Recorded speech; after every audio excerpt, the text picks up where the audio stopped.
noticed that TikTok seems to be the hotbed of all things viral? Whether it's makeup hacks or cleaning your stove or workouts, TikTok seems to be where it all begins. And in today's video, I want to talk about another one of those trends that has gone far beyond social media into the mainstream, and that is fiber maxing.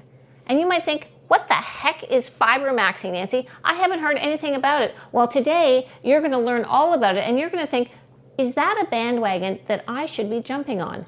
Because what is fiber maxing? Well, fiber maxing is loading up our system with fiber. And you know what? That really sounds like a good thing, because fiber is so important for our diet and for our life and for all of our bodily functions. Fiber not only is just better for our digestion, that we all know, but it stabilizes our blood sugar, it helps to lower our cholesterol, it can keep us fuller longer, which can aid in weight management, because you know what? Who doesn't want to feel full longer? That satiety factor, and fiber really plays into that. Fiber can help us with inflammation. So these are some really good things that fiber can do that are going to benefit us, and especially for those of us over 60. Well, why? Well, it seems that just like just about everything else in life, things slow down as we age. And one of those things is the muscles in our intestines and in our colon that help to push food along. Well, guess what, guys? Those muscles are also slowing down, which really sucks. Many of us are not as active as we used to be, and we really need to move. Not only to move our bodies and to get ourselves cardiovascularly fit, but to move to keep our bowels moving and to keep our body in motion. So some of us that are being a little bit more sedentary than we should, that is not a good factor. Furthermore, as we age, many of us are on medications. These medications can interfere with our gut flora, it can interfere with our digestive enzymes, and it can also slow down your daily digestive process.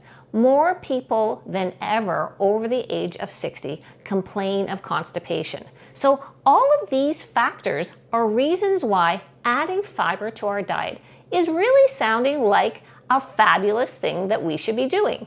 Do you know that the daily recommended fiber intake for women is around 28 grams and for men around 35 grams? But by and large, most of us are not even getting close to that. And so upping our fiber intake is very important. Some of us are really at this point on a very low fiber diet. You know, if you're on the go and you're working and you're like running out the door and just, grabbing, I don't even know, like just a piece of toast, that's really not going to be helpful when you start adding up how many grams of fiber you need to get every day. So, what I really think is really important is that you have to look first of all onto what your daily intake is for fiber, and then see how close you are to that daily intake, and decide then about the number of gram room that you have.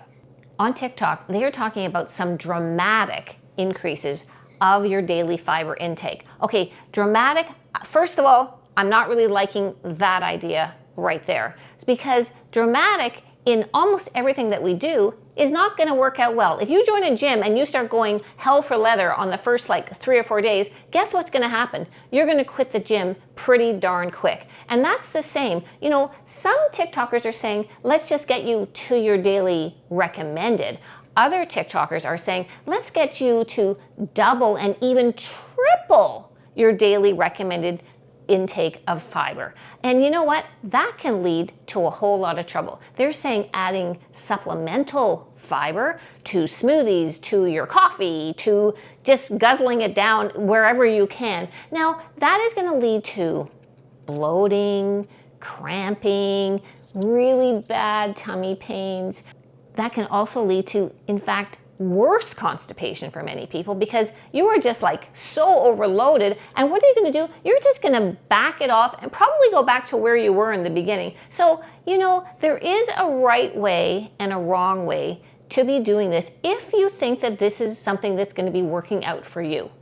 Okay, let's say that you've now looked and you tracked your food over the last 4 or 5 days, and you realize, hey, you know what? I really could be using a bit of fiber maxing. Maybe not to the max. But yeah, I really should be increasing my fiber. You know, the first thing to look at are additions to your diet. And you know, that's why some people are really loving this idea, this new trend that seems to be everywhere, because it's kind of nice that we get to add something to our diet instead of doing another restrictive thing where it's like, oh, cut that out and cut this out and cut this out. So by adding something, little bits of something, you know, we can be doing a whole lot of good for ourselves. So first of all, start slow.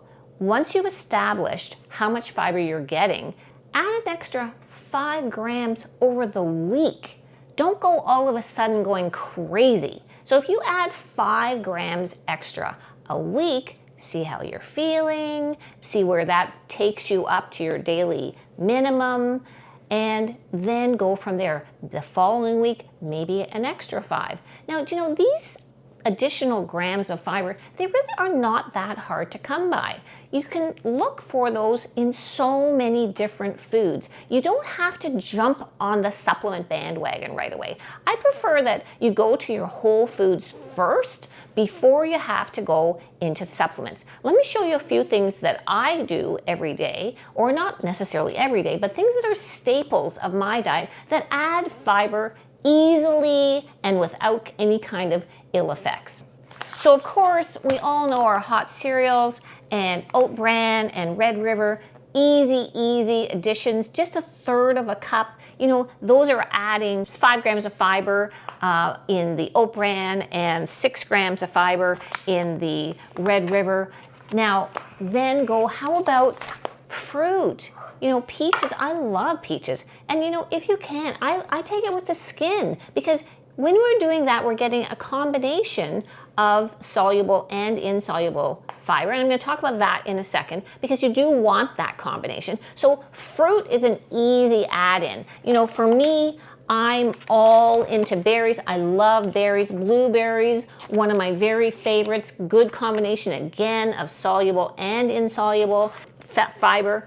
And those are so simple. Just add it to your yogurt. And if you don't have fresh, just have frozen. It's just as good, a little bit cheaper. You don't have to worry about it spoiling in your fridge. So there's no kind of excuse that, oh, well, we don't get that here, because I just buy the big bag at Costco and it's perfect, and it's just equally as good. Now, the one thing that I really love to add is chia seeds. They're so easy to add to so many things. And there's like 5 grams of fiber in just a tablespoon. So that is such an easy add. I have this every day. I keep it in these little containers here. So I have chia seeds, and I also have ground flax seeds. I'm kind of out of my bag right now. And those I just sprinkle in my yogurt, in my cottage cheese, and you know, not too much. But the thing with chia seeds is, you know how it kind of absorbs the water. So this is also a really good combination of soluble and insoluble fiber.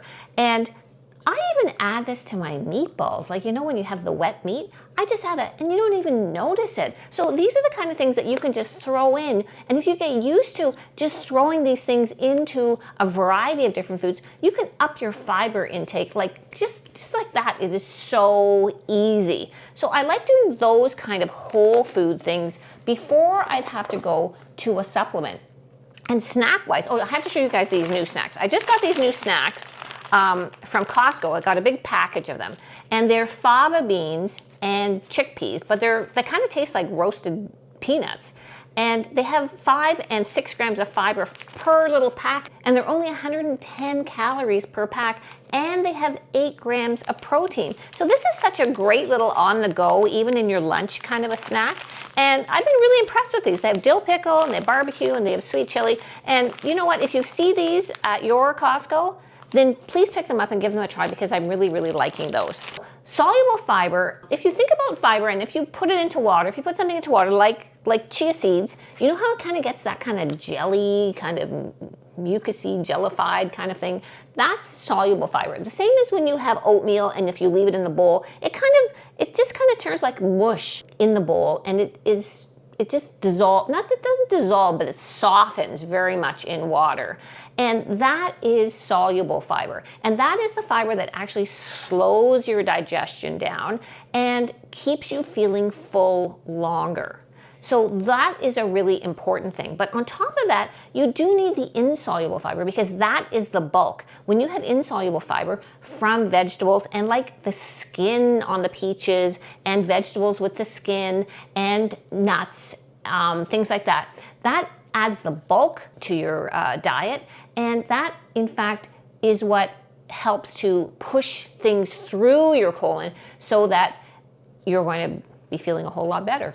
So you really need that mixture of the soluble and insoluble. And you don't really have to necessarily think so much about whether it's soluble or insoluble. Just make sure that you get enough fiber because most things have a combination of both types of fiber. So, but they are both really very important.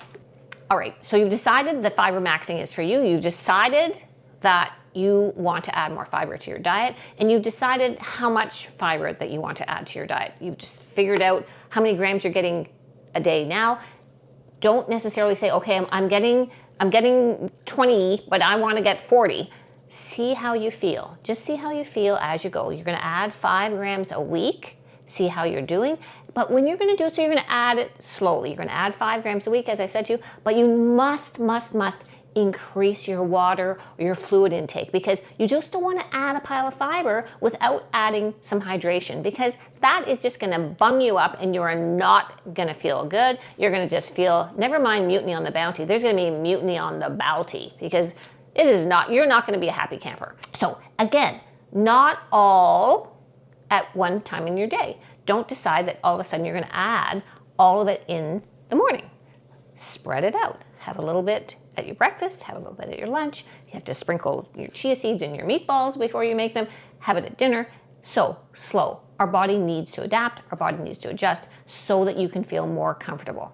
If you find that you're not able to increase your fiber from just your diet, there are a lot of supplements out there. And of course, the number one thing, I don't think anybody has made it through life without figuring out the Metamucil. So Metamucil is psyllium husk, it is a soluble fiber, and it's probably been on the market for like a gazillion years. And this is something you can definitely add to your diet on a regular basis that is going to just give you that boost without worrying about fruits and more veggies and more everything, or in addition to. If you think that you can have it in addition to, then that's perfect. One that I've got and that I've actually been really liking is this Nutristat, and it's a soluble fiber, and it mixes with everything, and it has no taste, and it's very, very good for regulating blood sugar, lowering your cholesterol, and all of those good things that fiber does. And it's something that I have been taking, just a tablespoon, and I'm putting it in with my IM8. You know that I'm taking that IM8 supplement daily, just an all-in-one kind of vitamin probiotic thing. And I just think that this is just like an added kind of scoop of insurance. Like it, taste free. I'm not promoting it, just saying that it's good and it's been working for me, and I've been liking it. So, but definitely try the whole food route first. And I just take this as a little bit extra. I do get a really good amount of fiber. And so what's the bottom line? How am I feeling? What do I think about this fiber maxing trend? Well, realistically, do I think that we should all increase our fiber? Yes. So in that way, I think fiber maxing is phenomenal. But do I think that the route from 0 to 60 so super fast is wonderful? No, because you are going to bail out of that so fast and you're not going to feel better and you're not going to feel well. So slowly adding fiber, yes, especially as we're over 60 with all of these other slowdowns that are going through our system, for sure. So get up, get moving, add the fiber to your diet slowly and realistically and with purpose so that you're going to feel better all around. And so fiber maxing, hashtag fiber maxing on TikTok, okay, with a couple of caveats.